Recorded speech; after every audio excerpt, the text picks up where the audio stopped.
The Sustainable Innovators project is meant to engage the youth and seniors in intergenerational activities and also to build that digital trust and bonds between each other.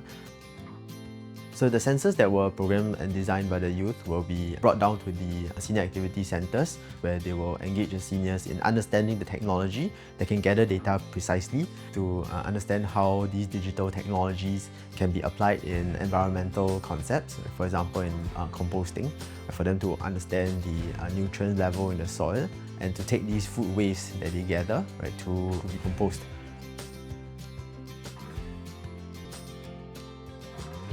Our project is kind of like a small project as an initiative to understand how vermicomposting actually help to save CO2 emission compared to like if you throw the food waste into the landfill where they actually emitted more harmful gases, and then show how much actually CO2 is saved and how much it can help the environment.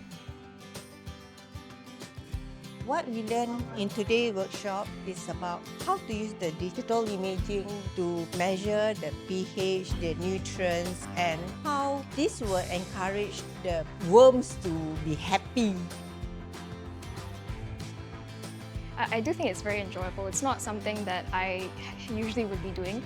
I don't get a lot of opportunities to interact with elderly, so this is quite a different experience for me.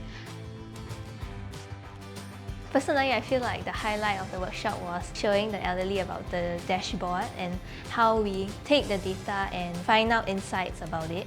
So a lot of them were able to figure out what was best for creating compost in general. So I think Digital for Life helps to support these initiatives by keeping seniors and youth interested in the new technologies that appear, right? Not only by name but also to really dig deeper into it and apply it to our daily lives. And hopefully we can continue to spread actionable awareness with others and make circularity something that's practiced in our community intergenerationally.